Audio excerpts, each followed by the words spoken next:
Vamos a empezar la clase. Veo que hay muchos huecos. ¿Qué es lo que pasa?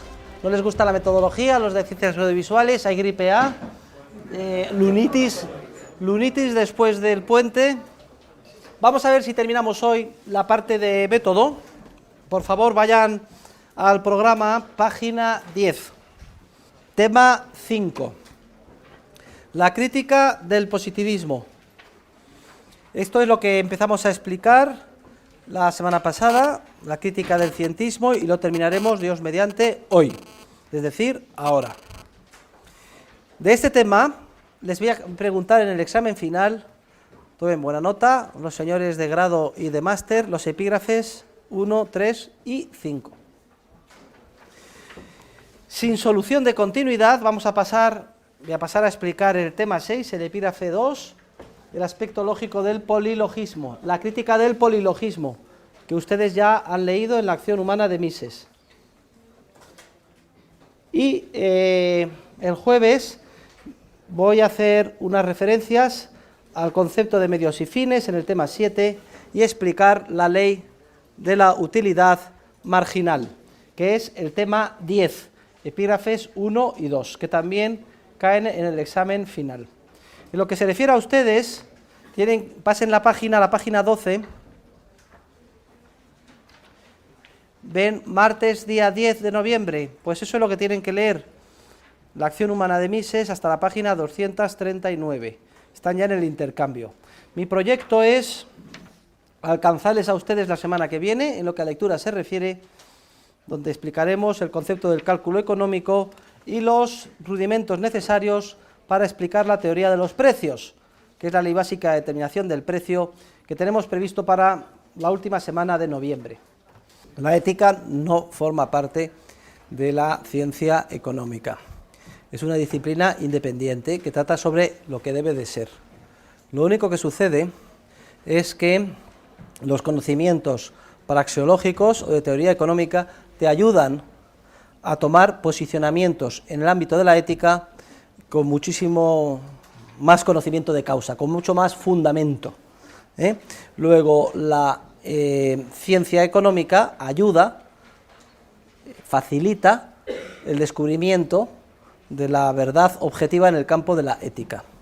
Por ejemplo, usted puede tener unas valoraciones éticas muy sesgadas a favor de la igualdad, y eso mucha gente piensa que la igualdad es lo que da contenido a la justicia. Sin embargo, si estudia usted ciencia económica y se da cuenta que los efectos de perseguir la igualdad utilizando los procedimientos coactivos del Estado es un incremento de la conflictividad a todos los niveles, la paralización del proceso de creatividad, etcétera, pues entonces dice, pues a lo mejor resulta que mi fin igualitario es erróneo, que debo de sustituir mi objetivo ético por otro. Entonces, todo el curso, veremos que la ciencia económica es una ciencia en ese sentido positiva, libre de juicios de valor, pero que ayuda muchísimo, enormemente en el campo de la ética. Ahora bien, el profesor de ustedes, además, su campo de investigación es en las conexiones, estudiar las conexiones que hay entre ciencia y ética. Y llegó a una serie de conclusiones muy interesantes, que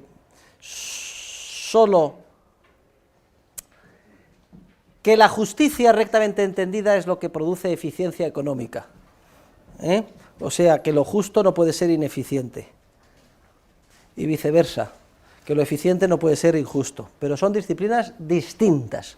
No obstante, una se ven la luz y aclaran y evitan errores si se dispone un conocimiento profundo de la otra, aunque sean disciplinas distintas. Por eso, el ámbito de la ética, en el máster hay un seminario que se titula Eficiencia dinámica de las instituciones, que es el que estamos estudiando en este primer cuatrimestre y donde estamos conectando ambos aspectos. Para los alumnos de grado es suficiente con saber que la ciencia económica es una ciencia positiva en el sentido de que es libre de juicios de valor, no lo podemos enjuiciar los fines que persiguen los seres humanos, pero que sí que nos ayudará a tomar posicionamientos éticos. Y vaya usted al último tema del programa de la licenciatura. Es el tema que vamos a ver en mayo y que se titula Está en la página 32. Página 32. Léalo usted. ¿Cómo se titula? Ese tema 72.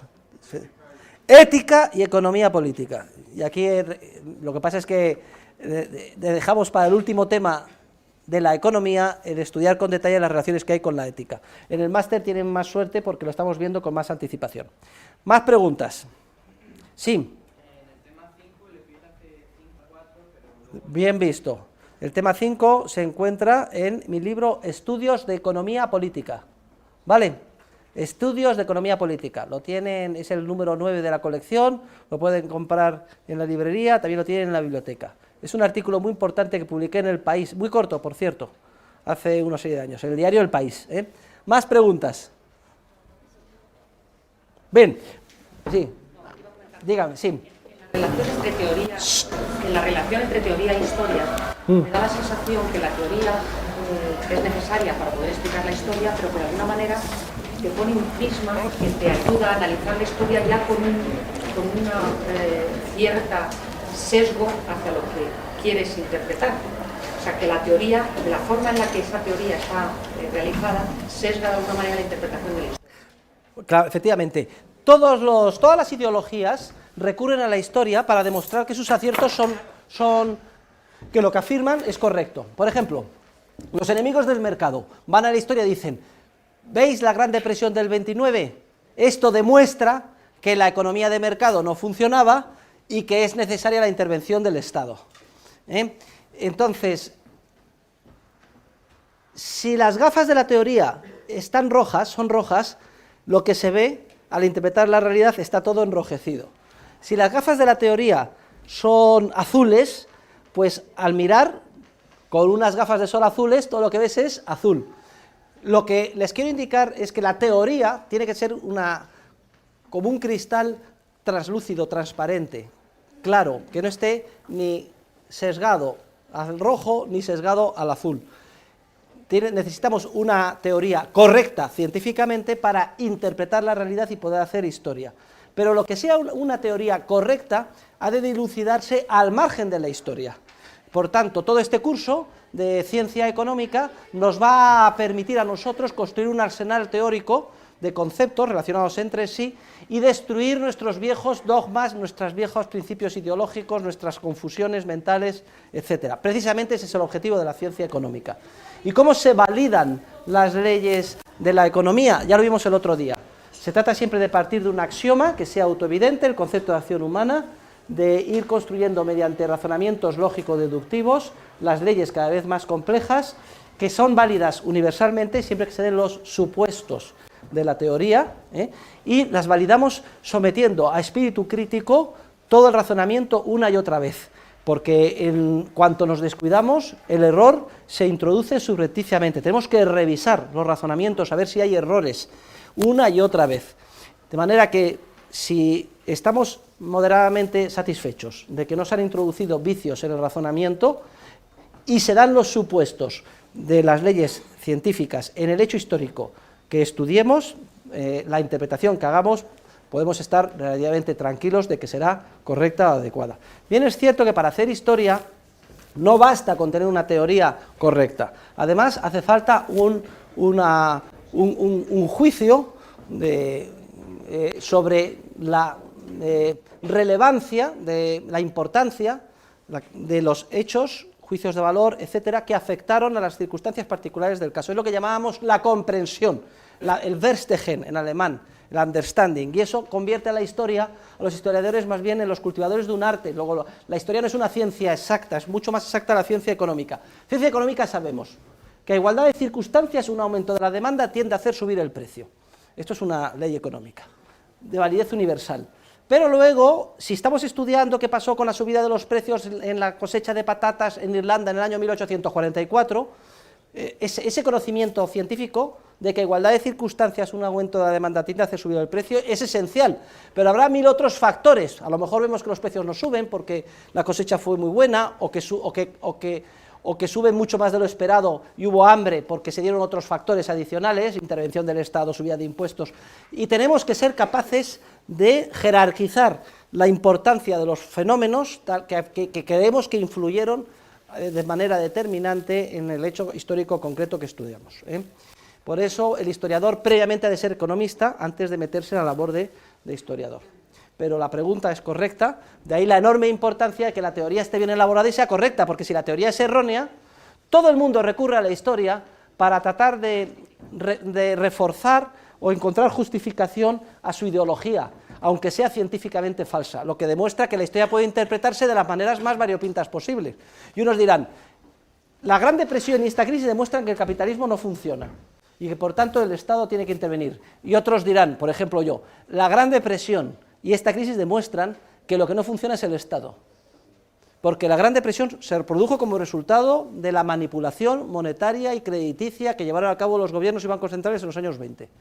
Luego demuestra justo todo lo contrario de lo que dice usted. Fíjense, dos historias radicalmente distintas, dos interpretaciones radicalmente distintas. ¿Por qué?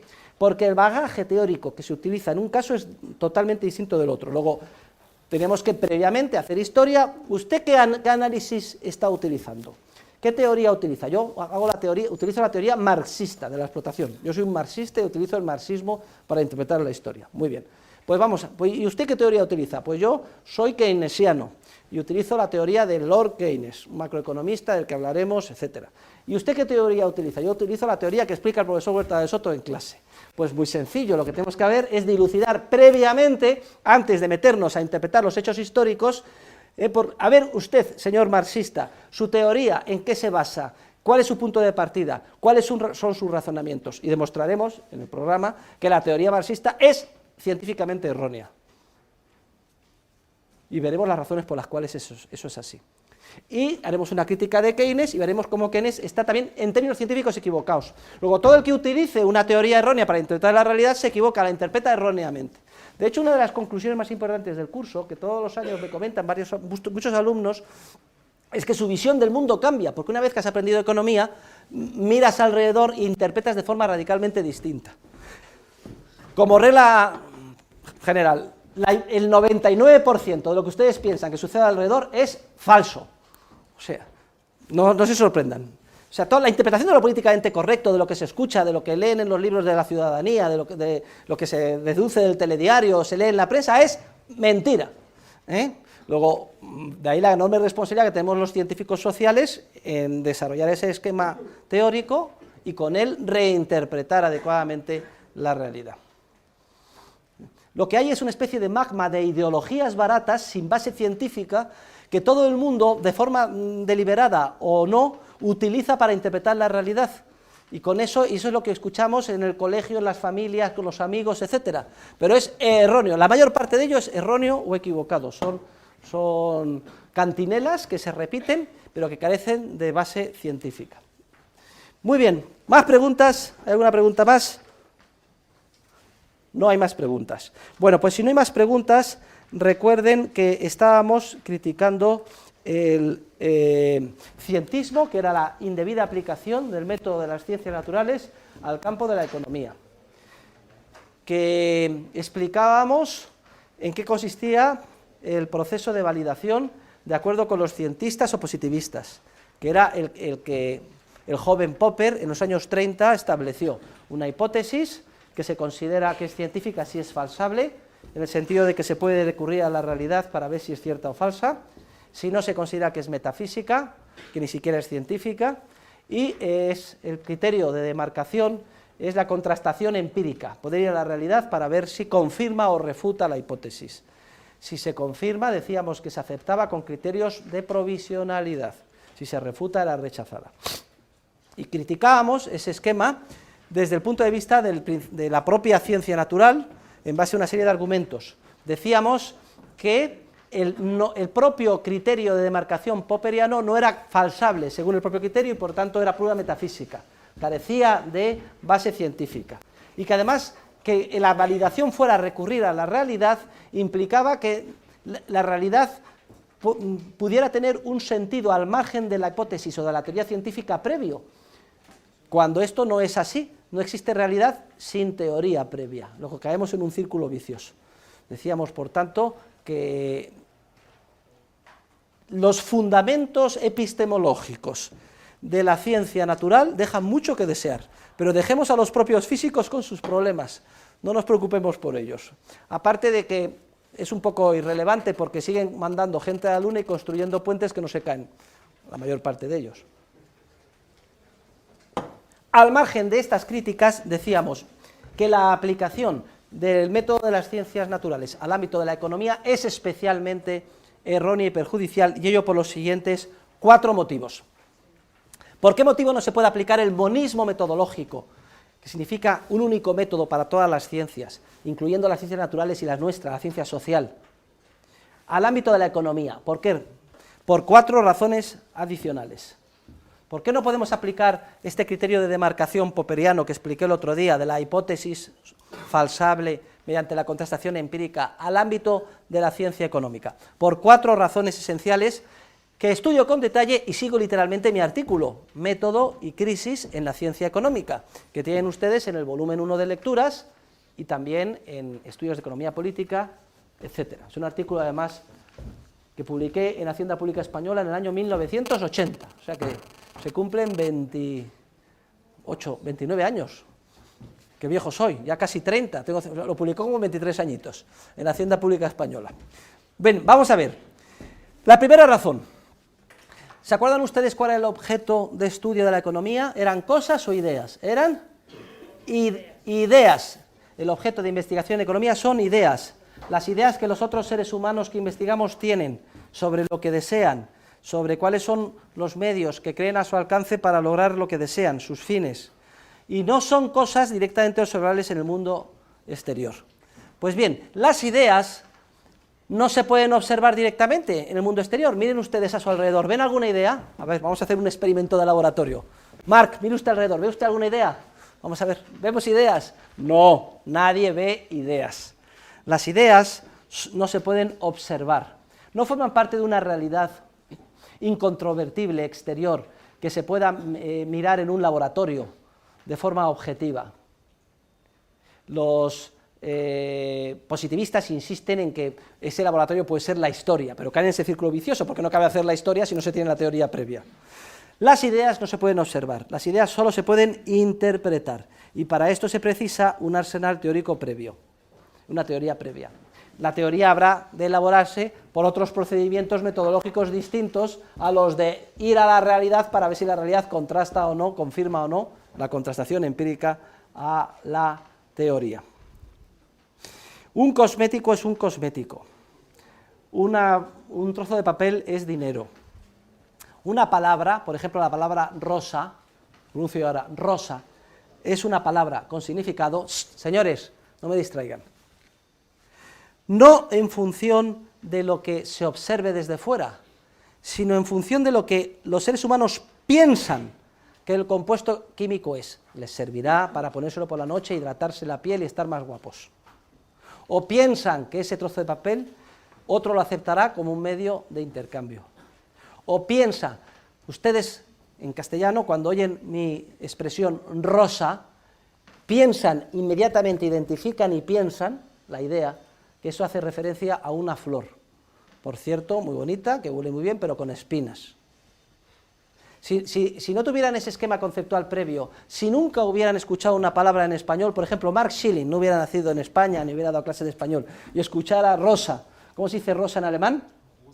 Es que es muy fácil, muy parecido, pero escuchara esa palabra rosa, pues no sabría a qué me estoy refiriendo.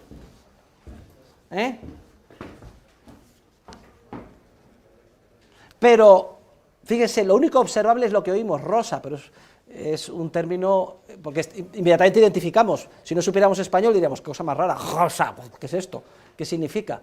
Sí, tengo una idea e inmediatamente conecto el sonido con la flor, idea, y la idea es la teoría, yo tengo la teoría, la idea de rosa en la cabeza, y la conecto con el término, caballero del pendiente, mirándome a lo que yo digo a mí, no diga usted nada al caballero del otro pendiente. Ah, no, ¿es usted una señorita? Es que no la veo de lejos porque soy miope. Vale, nada. Que no me distraigan. Bien, luego la primera razón por la cual no es aplicable el método de contrastación empírica a la economía es nuestra vieja amiga, de que nuestra el concepto que ya introducimos hace bastantes clases, de que el objeto de investigación en economía, la economía no trata sobre cosas, alumnos, no trata sobre toneladas de petróleo, millones de euros físicos, la economía trata sobre ideas, es una ciencia que trata sobre realidades espirituales. Las restricciones en economía no vienen impuestas por restricciones físicas del mundo exterior, porque basta una idea revolucionaria para que todas esas restricciones queden eliminadas. Basta con que se descubra un carburador el doble de eficiente en términos energéticos para que eso equivalga a haber descubierto el doble de existencias de petróleo.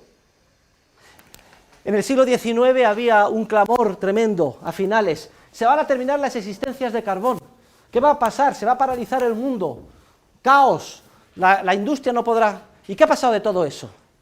Pues nada, que se descubrió un motor de explosión, el petróleo y otra energía nueva. El Club de Roma, hace no muchos años, decía, estamos en el peor de los mundos, se van a agotar los recursos, ya no queda níquel, ni cobre, ni están agotadas la capacidad de producción agrícola, va a haber hambre. Se reunían en el Club de Roma y decían, necesitamos la ONU, necesitamos gobiernos, necesitamos prepararnos, necesitamos intervención. Hubo un economista de mi escuela, Julian Simon, en paz descanse, que dijo, sí, pues estáis totalmente equivocados, porque la economía no trata sobre todo esto que a vosotros os asusta, restricciones del mundo exterior, trata sobre ideas. Os hago una apuesta, que de aquí a 20 años, el precio de todo eso que a vosotros os agobia va a reducirse en términos reales en un porcentaje muy alto, y además que las existencias van a aumentar y que no va a haber la escasez que decís, sino que va a haber abundancia. Se rieron todo el mundo de él, hizo la apuesta, pasados los 20 años y la ganó.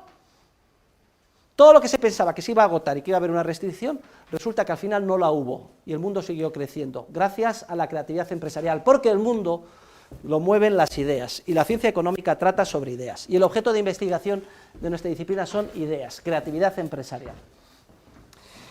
Segunda razón por la que no es aplicable el método de contrastación empírica en economía, y es que los fenómenos de la acción humana, que son los que estudiamos, son fenómenos complejos. Son fenómenos complejos que no se pueden aislar, que no permiten experimentos de laboratorio. Es decir, en un laboratorio, en la física o en la química, tú puedes aislar, dejando inalterados todos los factores que influyen en un fenómeno menos uno, y ver exactamente qué influencia tiene. En cambio, en economía, las leyes que construimos son del tipo leyes de tendencia, o como decimos los economistas, leyes ceteris paribus.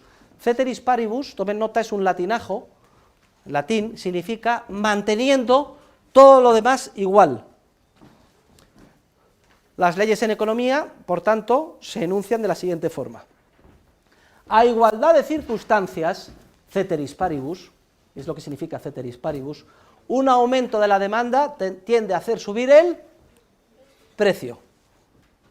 Pues bien, lo que estoy diciendo es que en el mundo real nadie es capaz de observar nada ceteris paribus. En la historia no se puede decir ceteris paribus, es decir, un momento, mundo de ahí fuera, que todo el mundo se quede quieto, todo el mundo que estaba, una foto, nos quedamos todos quietos así, que nadie piense nada nuevo, que nadie descubra nada, que no haya ningún cambio de gustos, que no se descubra ninguna fuente nueva de abastecimientos, que no se introduzca ninguna innovación, todo el mundo paralizado. Entonces se paraliza la humanidad, menos, todo paralizados, menos que haya más oferta de patatas en Irlanda, y vamos a ver qué pasa con el precio. No cabe hacer experimentos de laboratorio en el mundo. No hay ningún fenómeno observable en el mundo ceteris paribus. No podemos aislar en el mundo solo dos factores, dejando todos los demás aislados, congelados, sin posibilidad de cambio. Esto significa que los fenómenos que estudiamos son fenómenos complejos. Los fenómenos que constituyen la historia son fenómenos complejos, que no se pueden aislar, no permiten experimentos de laboratorio. En la realidad, jamás ningún científico en el pasado, ni en el presente, ni en el futuro será capaz de observar nada ceteris paribus, a igualdad de circunstancias. Y por tanto, no podemos contrastar leyes ceteris paribus en una realidad que es continuamente cambiante y en la que no podemos paralizar el mundo. Esta es la segunda razón por la que no es aplicable el método de la contrastación empírica. Tú no puedes llegar a una ley en términos lógicos de que a igualdad de circunstancias un aumento del precio, perdón, de la demanda tiende a hacer subir el precio, y decir, vamos ahora a contrastar empíricamente esta ley en la realidad.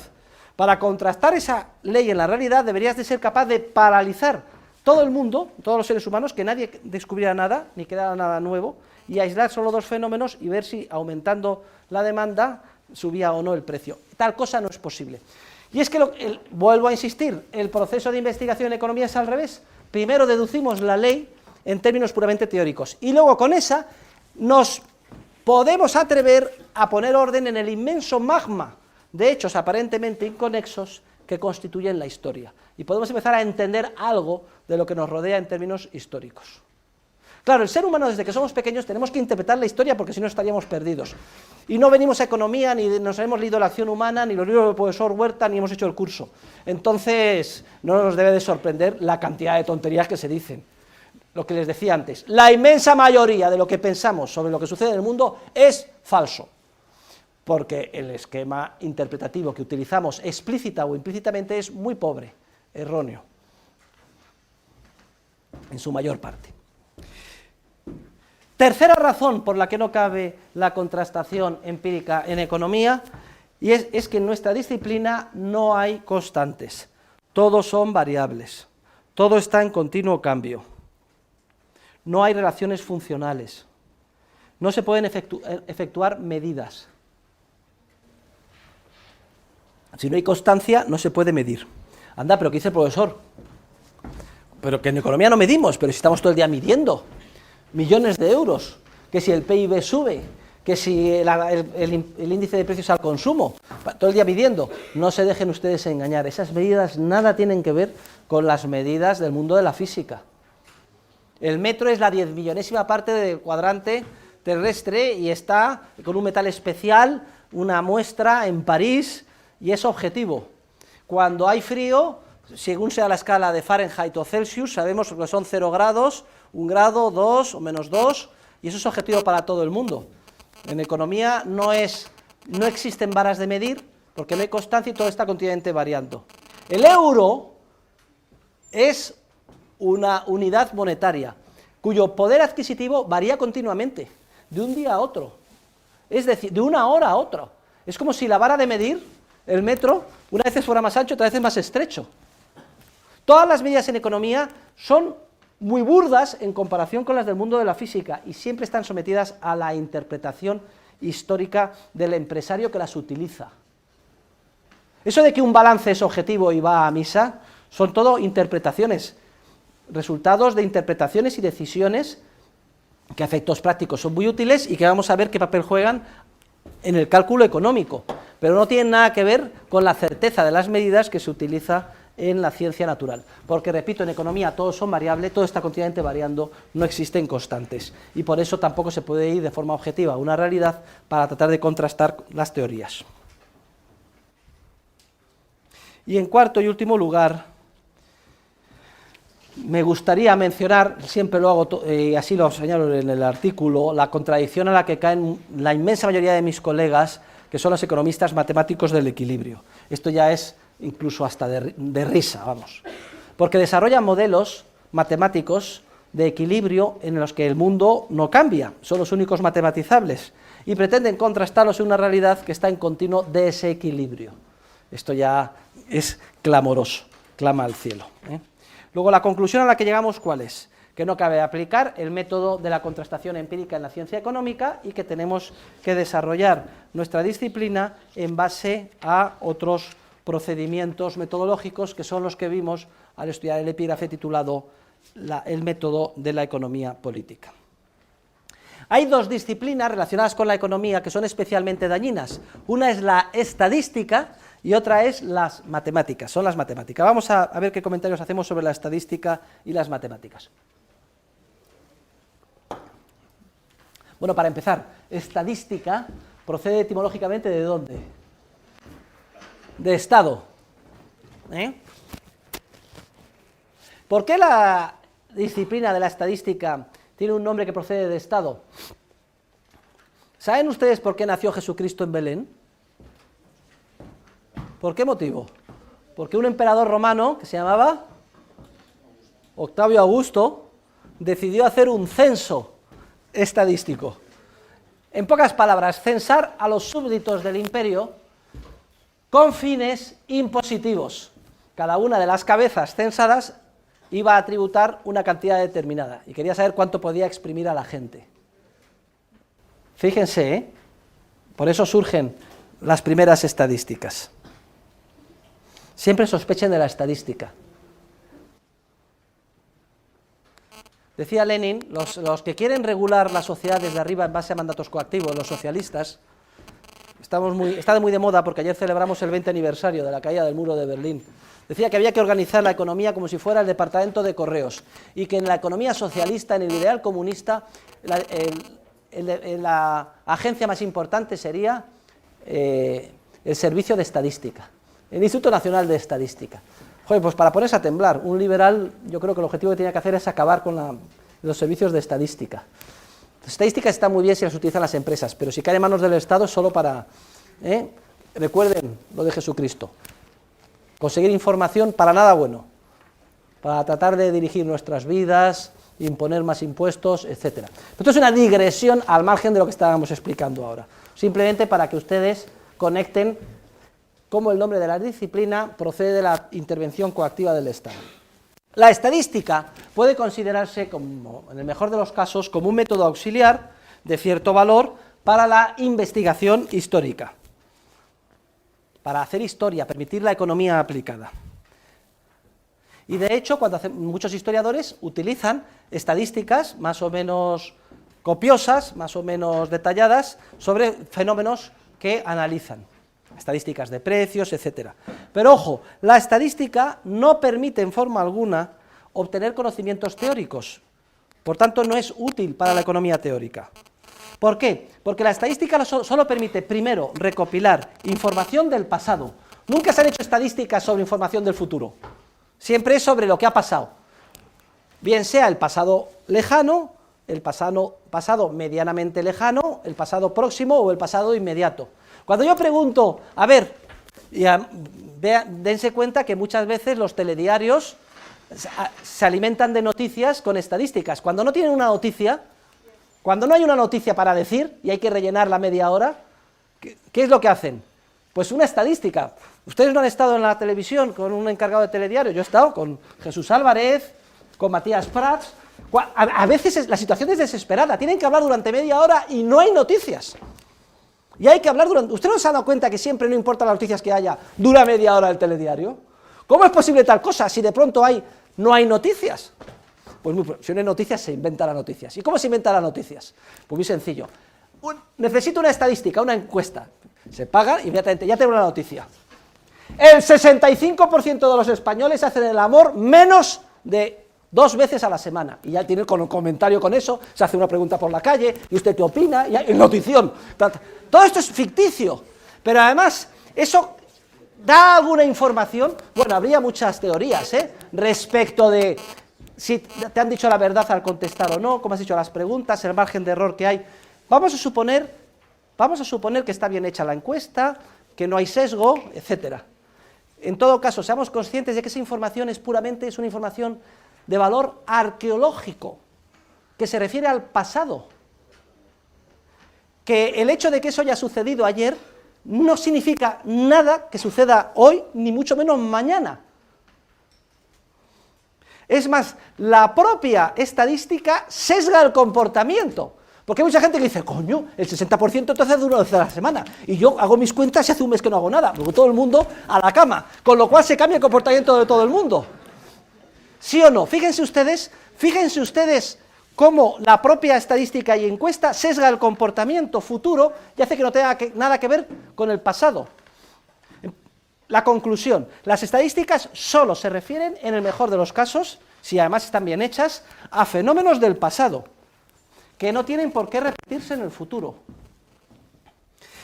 Además, solo recogen información sobre elementos sueltos de las estructuras formales de los procesos de mercado, pero no da ninguna información sobre las leyes económicas que informan esos procesos. Hay muchos conceptos que son medibles estadísticamente y no tienen ningún sentido económico. Y viceversa, los conceptos con verdadero sentido económico no se pueden medir estadísticamente. Por ejemplo, Producto Interior Bruto, que usted lo mide. ¿Tiene algún sentido Producto Interior Bruto? Lo veremos en su momento. No tiene ningún sentido. No es una medida objetiva. Recoge el valor, supone, a precios de mercado de los bienes y servicios producidos en el país.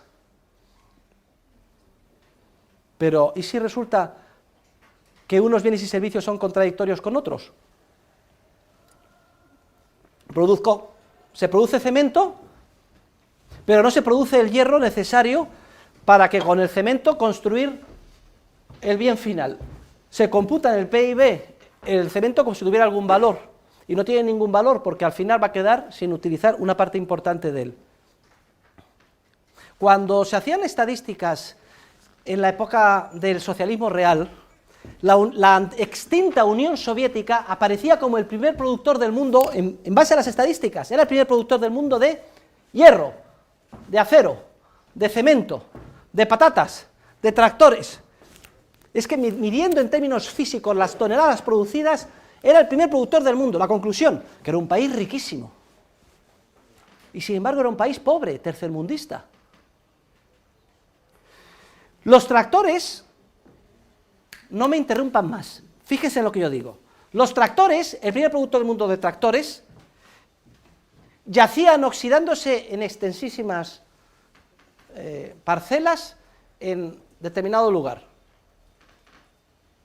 Las patatas, el primer producto del mundo de patatas, no las se cosechaban nunca, ni llegaban a los mercados, y se pudrían en Ucrania. El cemento se utilizaba para producir instalaciones que no quería nadie. Entonces, sumando las estadísticas, aparecía como el primer país del mundo, el más rico del mundo, y sin embargo era un país tercermundista, porque las estadísticas no recogen los aspectos cualitativos, sutiles, de creatividad empresarial, de coordinación, que son los que hacen la diferencia entre un país próspero y un país pobre, y por eso se derrumbó el muro de Berlín. Cayó el socialismo real. Y lo mismo pasa, salvando las distancias, en relación con las estadísticas que se aplican hoy en día en las economías de mercado en relación con todos los ámbitos en los que interviene el Estado.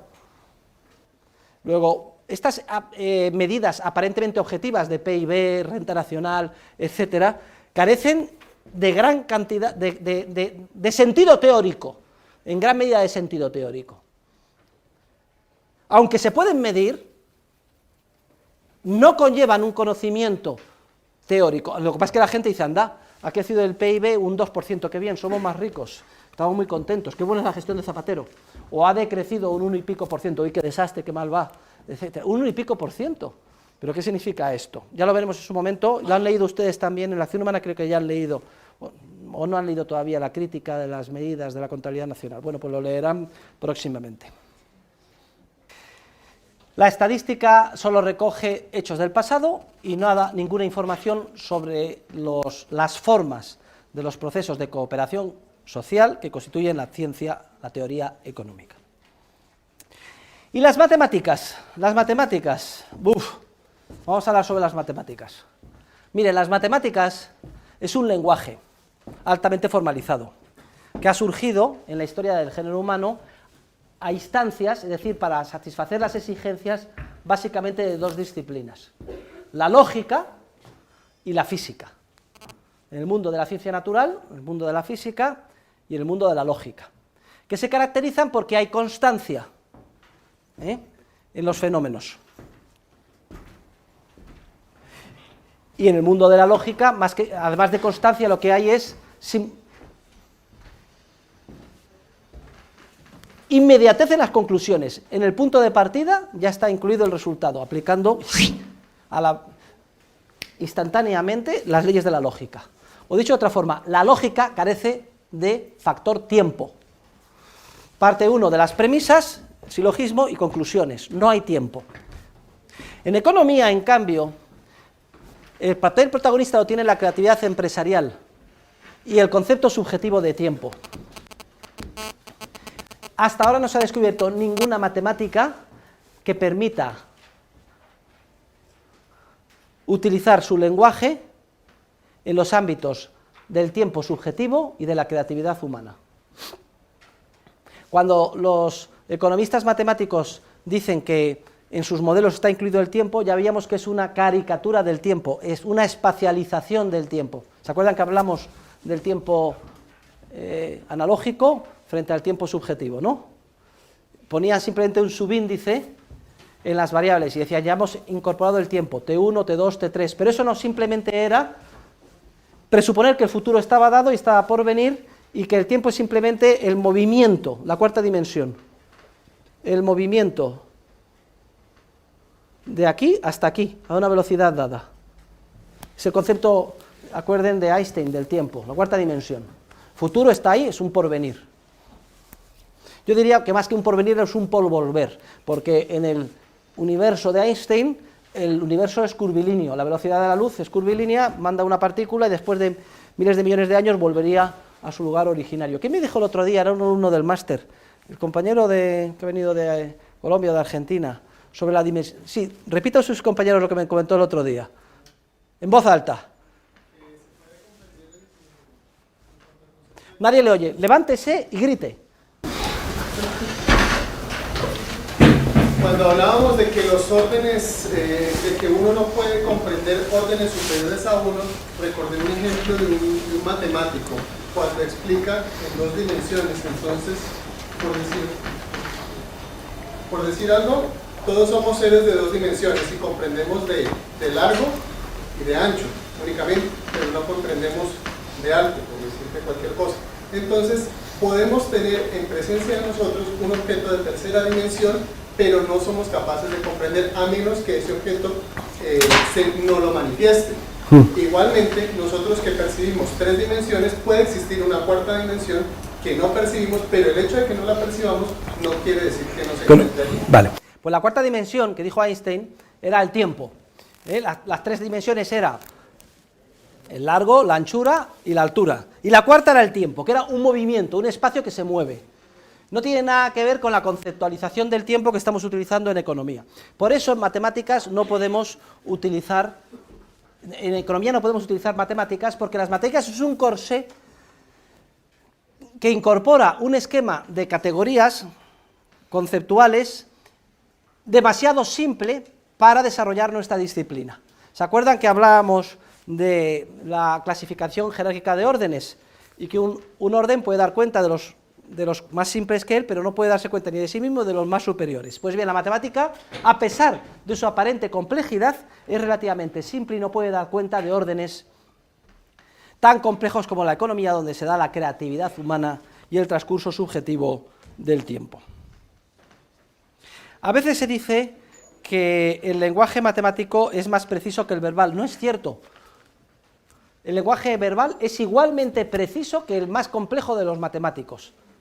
Y además es mucho más flexible y puede dar entrada, y de hecho da entrada, a la creatividad empresarial y al transcurso subjetivo del tiempo. ¿Por qué? Porque el lenguaje verbal ha surgido evolutivamente, el lenguaje verbal, señorita, ha surgido evolutivamente a lo largo de generaciones y generaciones de seres humanos, cada uno de ellos desarrollando su creatividad, haciendo un guión de película o lo que fuera.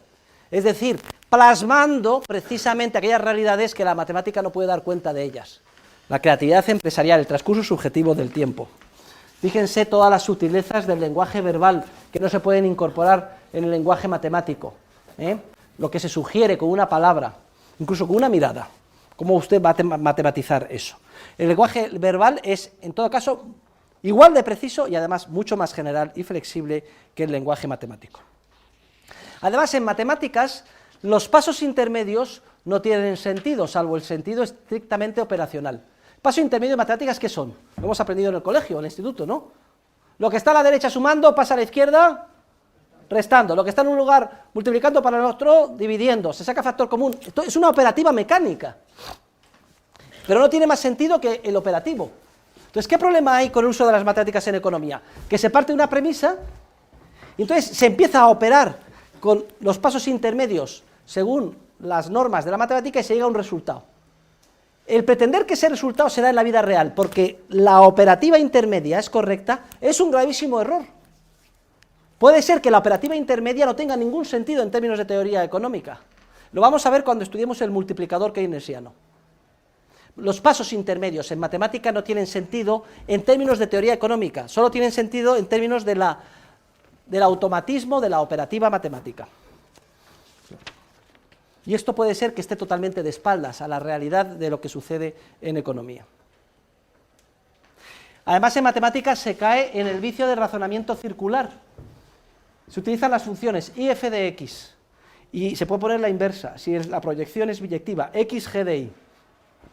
Entonces, fíjense, los economistas matemáticos dicen, unas veces dicen que el precio es función de la cantidad que se ofrece y demanda, y otras veces dicen, no, la cantidad que se ofrece y demanda es función del precio. ¿Pero en qué quedamos? Dicen, no, si el precio sube, usted demanda menos. Ah, bueno, pues entonces ahora lo entiendo. Lo que yo demando depende del precio. Bueno, tiene cierta lógica. Pero, ¿y qué determina el precio? ¿El precio determina lo que usted demanda? Entonces, ¿en qué quedamos?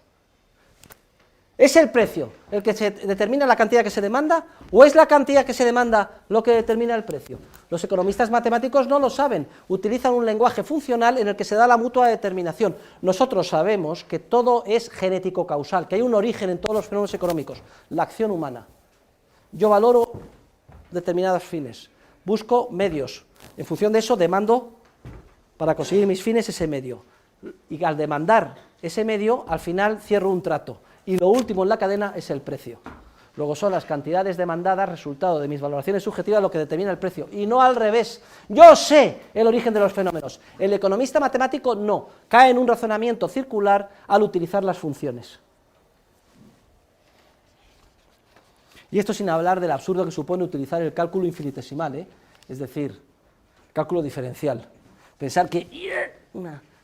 ¿Qué es la derivada? Concepto de derivada, señores. A ver, por un punto. No, usted está fuera del... Por 500 euros, alumno de grado. Definición de derivada. 1000 euros. No me da el ejemplo. Una definición de derivadas. Con 6 palabras. No, los alumnos del máster no valen. Vamos a ver. La curva, pues era una función.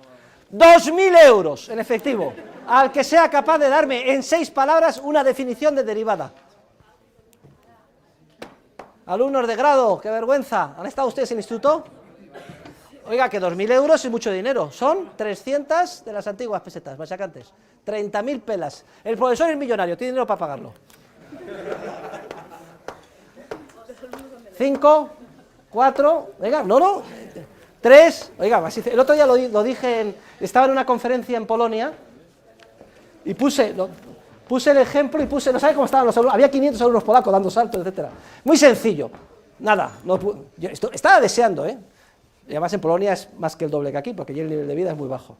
La derivada es el límite de un cociente incremental, punto. Eso es. Señores, 6 palabras. ¿Sabe usted lo que es el límite? Vale. Pues bien, los conceptos infinitesimales no tienen ningún sentido en economía, porque la economía siempre se hace en términos que llaman los matemáticos discretos. Lo infinitesimal no lleva a ninguna acción. El cambio infinitesimal no lleva a ninguna acción. Lo que lleva a la acción es un cambio significativo que el ser humano valora. Pues por esto sí, por esto no. Ahora infinitesimalmente, oye, usted se vendría a la cama conmigo por ese famoso chiste, ¿no? 1.000.000 de euros, señorita. 1.000.000 de euros. ¿Se acuesta usted conmigo esta noche? De hecho, no había una película, señores. A ver, ¿cuál era la película? El actor era famoso, Robert Redford, ¿no? Y la actriz era Demi Moore, que era un millonario, etcétera. Más o menos el argumento este. Usted, señorita, se vendría a la cama conmigo esta noche por 1.000.000 de euros. Hombre, profesor, la verdad es que no está usted tan mal. empezaría a racionalizar, ¿no? Como en la película. ¿Se acuerda del argumento, no? Incluso estaba casada, me parece recordar en la película, y habla con el marido, y el marido le termina animando. Oye, que solo es una noche, ¿eh? Yo estoy dispuesto a mirar para otro lado, pagamos la hipoteca, fíjate tú lo solucionas, fíjese que sinvergüenza el marido, ¿no? 1 millón de euros. Entonces la otra sacrificada ahí, entra como un cordito al matadero por 1 millón de euros. Y luego le dicen, ¿y usted se vendría esta noche a la cama conmigo por 1 euro? Oiga, profesor, ¿qué se cree? ¿Que yo soy una puta? No. Contestación. Que usted es una puta ha quedado dilucidado antes. Ahora solo estamos discutiendo el precio. Bien, este famoso chiste, esta famosa historia jocosa, demuestra que todas las acciones humanas son discretas, es decir, no es, vamos a ver, ¿se viene usted a la cama conmigo por 1 euro? No, por 1,000000001 céntimo. Oiga, pero qué tonterías dice. Aquí o me convence usted, o pone dinero que sea significativo, y entonces yo vea la diferencia, o si no, no hay trato. Lo vamos a ver cuando estudiemos la teoría de los precios con el guión de Pretty Woman. Toda la matemática infinitesimal, basada en crecimientos infinitesimales, es la que permite todo el cálculo diferencial. No tiene ningún sentido en su aplicación en la ciencia económica, porque la ciencia económica trata sobre acciones humanas reales, y en las acciones humanas reales, el que nos decidamos ir por aquí o por allá, depende de que veamos una diferencia significativa para nosotros. No cabe aplicar el cálculo diferencial. Esto es importante también porque libros y libros y libros que se han utilizado, que se han escrito sobre matemática de la economía en este ámbito, clama al cielo, utilizando el cálculo diferencial. Y hay una disciplina que se llama, en la economía, que se llama la econometría. La econometría es una disciplina que han desarrollado muchos colegas míos, que es resultado de fusionar la estadística y las matemáticas y aplicarla al ámbito y a la disciplina de la ciencia económica. Como es lógico, la econometría es doblemente viciosa, porque a todos los errores de la estadística le añade todos los de las matemáticas. El lema de la sociedad econométrica es: la ciencia es medida. Qué lema más rimbombante. Y no saben ustedes el esfuerzo y las esperanzas que se pusieron en la econometría, sobre todo a lo largo del siglo XX. Miles y miles de colegas, recursos cuantiosos ilimitados, institutos. Se llegó a pensar que con los modelos econométricos se iban a solucionar todos los problemas sociales. Los bancos centrales, utilizando los modelos matemáticos más complicados, extrayendo todo tipo de datos. ¿Para qué? Para dar con su cabeza en un pesebre. Es una manera elegante de decir que no ha servido para nada. Si leen ustedes el artículo en el New Palgrave sobre la econometría, verán cómo todas las esperanzas que se habían puesto en la econometría se han desmoronado como si fuera un castillo de naipes. Econometría, repito, se basa en utilizar las matemáticas y la estadística para tratar de hacer avanzar en términos científicos la teoría económica, cosa que es metodológicamente imposible y que por tanto ha fracasado de la manera más lastimosa. Muy bien, pues con esto terminamos la parte de método y voy a pasar a hacer unos comentarios. Está relacionado con el método en relación con el polilogismo, que es el tema 6, epígrafe 2.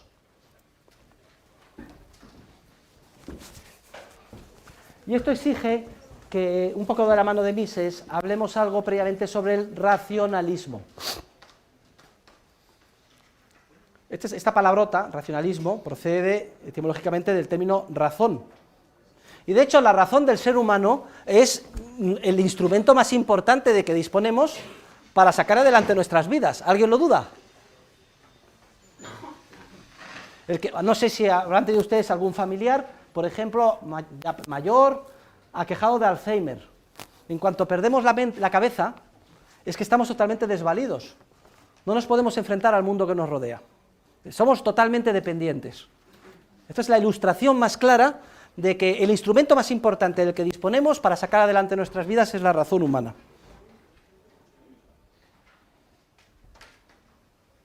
Ahora bien, el que reconozcamos esto no debe suponer que caigamos en el error de endiosar la razón humana. Y lamentablemente esto es lo que muchos han hecho en el campo de la ciencia. De hecho, podemos decir que hay dos tipos de racionalismo. Tomen nota, hay dos tipos de racionalismo, escriban. El primero vamos a llamarle racionalismo falso, erróneo, exagerado, no científico. Fíjense qué calificativo le ha puesto el profesor. Primer tipo de racionalismo sería un racionalismo exagerado, erróneo, no científico, falso. ¿En qué consiste este racionalismo? Consiste en suponer que la mente del ser humano es mucho más potente de lo que en realidad es. Consiste en creerse que es posible a la razón del hombre llegar a saber mucho más de lo que en realidad la razón humana puede llegar a conocer.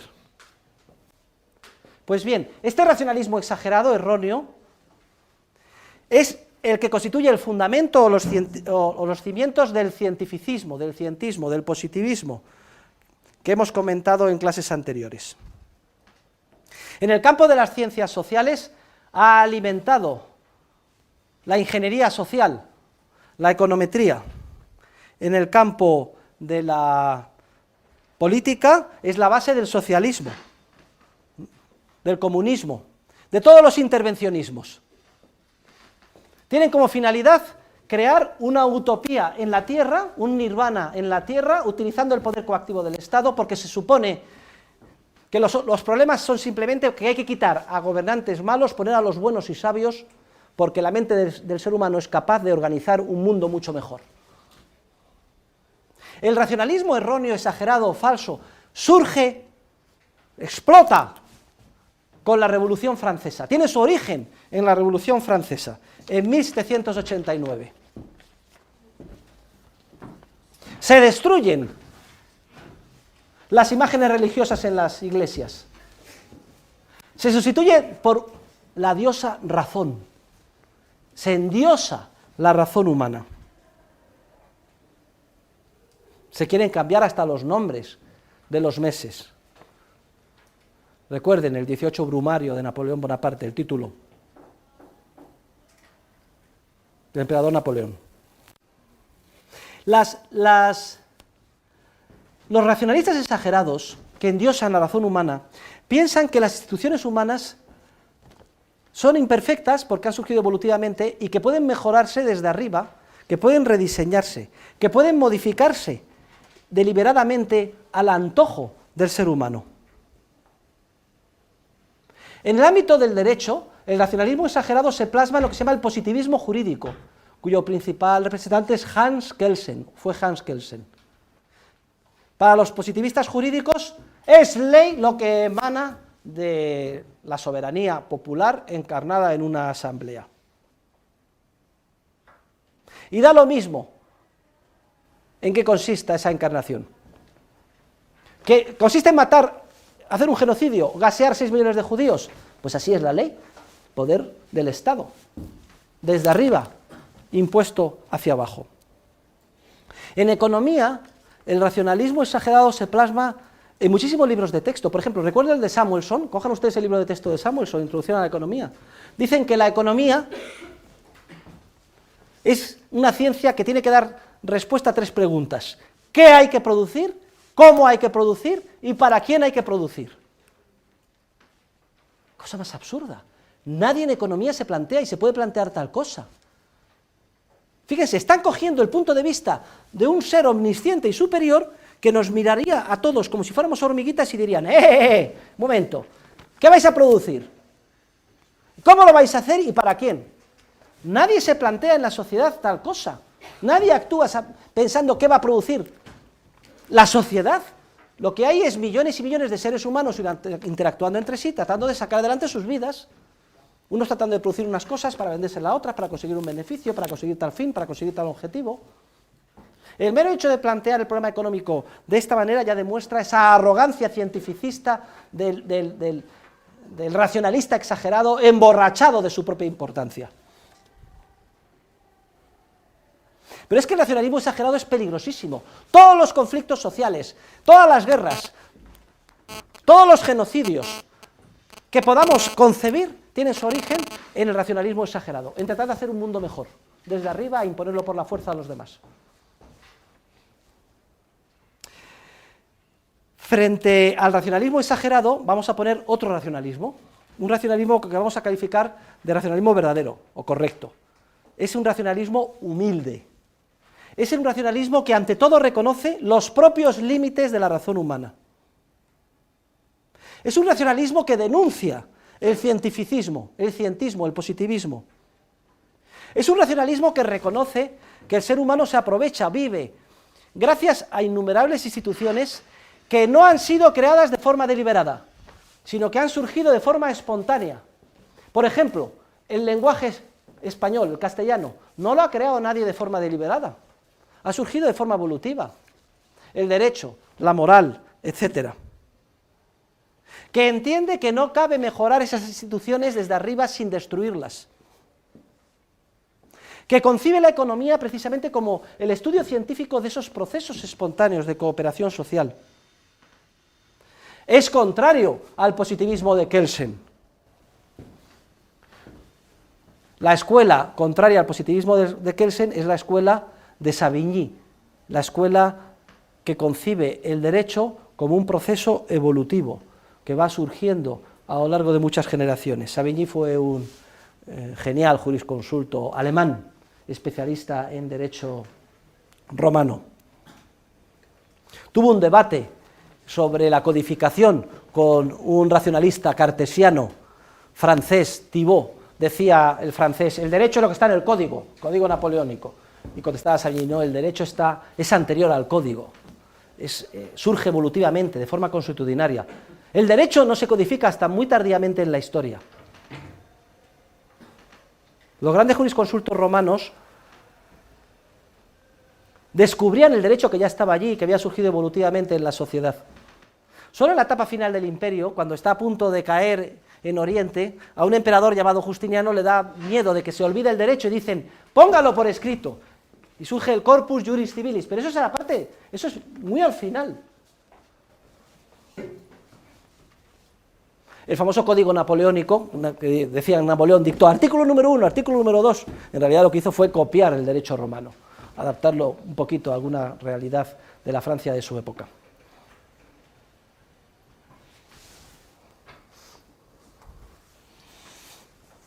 Nosotros somos racionalistas humildes, racionalistas que reconocemos el límite de la razón. En el ámbito del urbanismo también se observa. ¿Quién ha estado en París? Que levante la mano. Bien. ¿Quién ha estado en Londres? Levante la mano. ¿Qué diferencia hay entre las dos ciudades? ¿París? No. Vamos a ver. No, esto no es... Esto es una ilustración, pero muy pertinente. Afortunadamente no he mencionado ninguna ciudad alemana. Francia está perdida, pobres franceses. Están perdidos. De Francia no llega nada más que desgracias. Están hundidos en el racionalismo exagerado desde la Revolución Francesa. La grandeur de la France. Y René Descartes. Racionalismo cartesiano. ¿Cómo está París? Hecha tiralíneas. Campos Elíseos. Plaza de la Concordia. Napoleón. Perfecto, todo perfecto. Cuadrículas. Como en Londres. Londres es un orden espontáneo, no sabe por qué. En el medio de Londres hay una calle, ¡chup!, en curva. ¿Y por qué? Pues no se sabe por qué. Y luego otras que salen así, otras que salen asado, y de pronto no hay, es un orden espontáneo, aparentemente caótico. Una es la tradición del racionalismo exagerado, la otra es la tradición del racionalismo humilde, evolutivo. Comparen. ¿Y dónde está España? ¿Por dónde está España? ¿Qué es lo que ha influido más a España? Pues miren, desde los Borbones, Francia. Bueno, íntimamente relacionado con esta introducción que he hecho sobre los dos tipos de racionalismo distinto, está... Bueno, vamos a hacer, no todos los franceses son igual de malos. Ha habido algún francés que se salva de la quema. Racionalista correcto, humilde. Por ejemplo, Charles de Secondat, barón de Montesquieu, el espíritu de las leyes, su principal, las cartas persas. Este es un racionalista humilde. que denuncia el racionalismo exagerado de su propio país. Y también hay británicos que han sido de un racionalismo exagerado feroz. Por ejemplo, Jeremías Bentham, demente. Entre otras cosas, al morir se mandó que le hicieran su momia y está ahí expuesta, sentado el tío, en una universidad, una cosa. ¿Saben ustedes lo que es el panopticón? Pues este señor es el inventor de Gran Hermano. Es una cárcel donde todas las paredes eran de cristal. Y él decía que ahí, eso es lo que el ideal, ¿no? En la sociedad, para ver todo lo que hace todo el mundo, ¿no? Y que observarlo desde arriba. Gran Hermano. Y controlar, y un cálculo de costes-beneficios, una utilidad, todas las decisiones sociales en función de la maximización de utilidad, como si se pudiera medir y conocer desde fuera por un gobernante lo que produce utilidad, lo que produce coste. O sea, un ingeniero social penosísimo. Introduce el virus en el mundo anglosajón del racionalismo exagerado más perturbador de la ingeniería social, un hombre peligrosísimo, Jeremías Bentham. Luego, por tanto, aunque he puesto la tradición anglosajona de racionalismo humilde frente a la francesa de racionalismo exagerado, pues son grandes brochazos. Hay teóricos que se entrecruzan, aun siendo franceses, en el campo correcto, aun siendo ingleses, en el campo erróneo. Una de las manifestaciones del ataque a la razón, aunque sea la razón humilde, más claras es la del polilogismo. Las páginas del polilogismo de Mises ya las han leído y son de las que están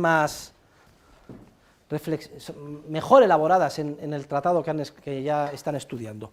¿Qué es el polilogismo? Vamos a definir el polilogismo, siguiendo a Mises, como una doctrina según la cual la estructura lógica de la mente humana varía, y aquí hay dos tipos o vertientes distintas del polilogismo. Por un lado está el polilogismo marxista y por otro lado está el polilogismo nazi. Para los marxistas, la estructura lógica de la mente humana varía según la clase social del ser humano de que se trate. De manera que la estructura lógica de la mente de un burgués no tiene nada que ver con la estructura lógica de la mente de un trabajador o de un proletario. ¿Saben ustedes de dónde viene proletario? De los prolijos. Entonces, ¿por qué se llamaban los pobres proletarios? Porque no tenían nada más que sus hijos, poco menos que estaban desnudos con sus hijos. Bien. Para los partidarios del polilogismo nazi, lo que hace variar la estructura lógica de la mente del ser humano no es la clase social, sino la raza a la que pertenece uno. De manera que la raza aria tendría una estructura lógica determinada, su mente, distinta de la raza negra, de la raza asiática, etc.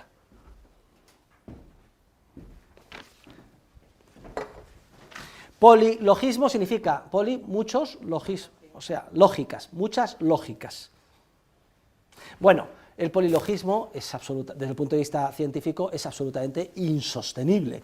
La verdad es que es penoso que tengamos que repetir estas cosas, pero todos los años los repito. Entre otras cosas porque a lo mejor algunos de ustedes salen de aquí y luego van a, yo qué sé, a un gang de estos de jóvenes, donde cada uno tiene su nombre, no voy a decir aquí los nombres, y se van pues buscando a los de inmigrantes para pegarles, o a zumbar a los, supongo que ninguno de mis alumnos caerá en esto, a los pobres indigentes, etcétera.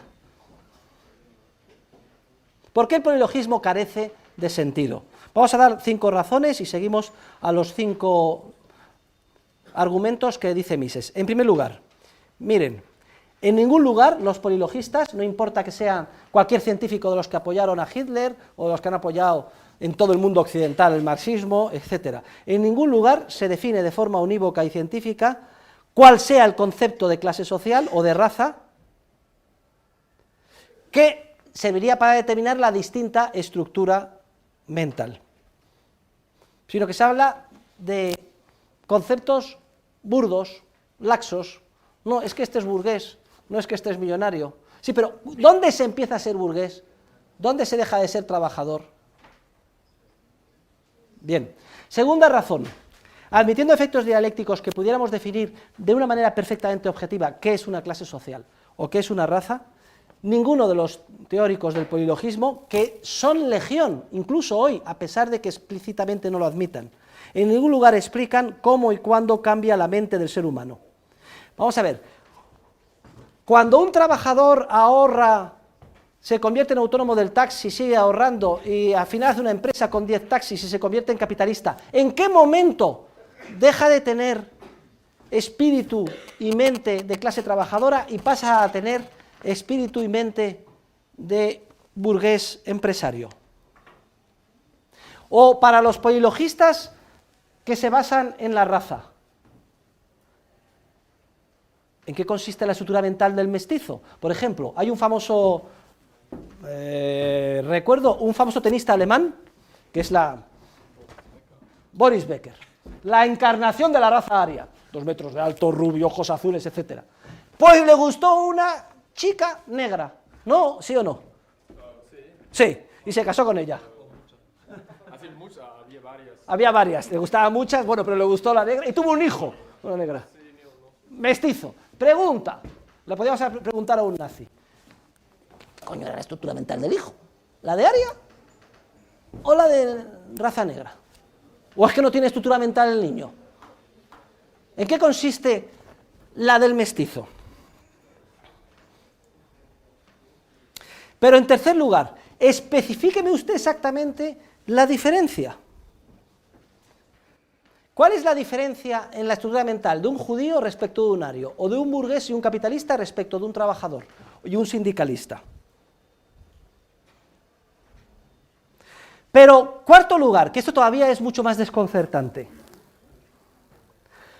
¿Por qué muchos teóricos marxistas tuvieron la suerte de incorporar la estructura mental y los intereses de la clase trabajadora si pertenecían a la clase burguesa? Porque recordemos, el señor Karl Marx fue obrero. Karl Marx, léanse ustedes la biografía del señor Marx, que no tiene desperdicio. Era el típico pijo, hijo de papá. Su padre, un acaudalado abogado.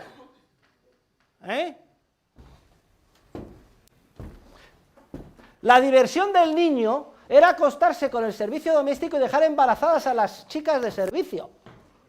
¿Dónde está? ¿Por qué motivo este señor acaudalado? Léanse las biografías de Marx. De pronto se ve imbuido del interés de la clase proletaria. Pero no vamos a hablar de Carlos Marx, vamos a hablar de su principal mentor, Federico Engels. Pero ¿saben ustedes a qué se dedicaba Federico Engels? A ver, ¿quién lo sabe? Los alumnos de grado. Empresario textil, fábricas de tejido, con miles de trabajadores explotados, y él es el que estaba imbuido del espíritu de la clase trabajadora. ¿Me pueden ustedes explicar por qué arte de Birlibirloque, la esencia de la burguesía, de pronto tiene estructura mental proletaria? Vamos al otro polilogismo. ¿Y por qué un señor cetrino y bajito, con bigote negro y todos los rasgos de judío, llamado Adolfo Hitler, de pronto resulta que es la encarnación de la estructura mental del ario? Porque, hombre, si hubiera sido un tío de 2 metros de alto, un Boris Becker, pues por lo menos le puedo entender un poco, pero es que es un tío que lo que parece es un judío, como la copa de un pino. ¿Por qué motivo? Estamos haciendo una pequeña parodia, pero no es tan parodia.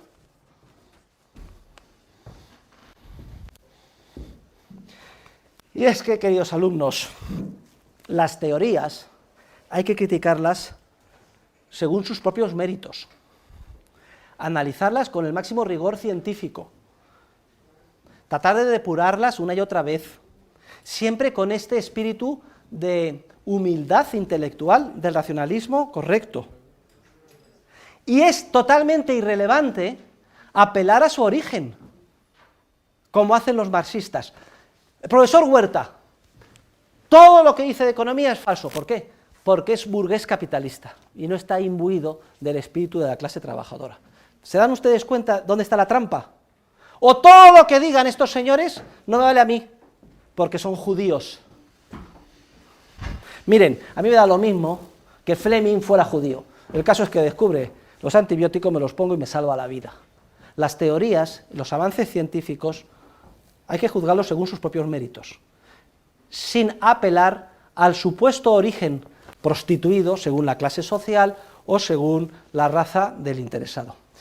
En realidad, estas ideologías erróneas lo que pretenden es inmunizarse a la crítica, blindarse ante el razonamiento crítico científico, recurriendo a los burdos argumentos de los polilogistas. Porque en última instancia, la estructura mental del ser humano es una y solo una. Y solo puede ser una porque no cabe concebir otra. La categoría lógica del sí es una y la categoría lógica del no es otra. Pero es uniforme y universal en todas las mentes del ser humano, sea uno negro, sea uno blanco, sea uno azul, sea uno burgués o sea uno proletario. Es cierto que puede haber diferencias de tipo cultural. Por ejemplo, Japón. Vayan ustedes a Japón, que es muy divertido. Aquí en España, cuando se mete un gol, ¿qué es lo que pasa en el campo de fútbol? ¡Gol! Todo el mundo estando, un follón tremendo, ¿no? Y cuando está desarrollándose la jugada, un silencio, a ver qué pasa. Pues en Japón es al revés.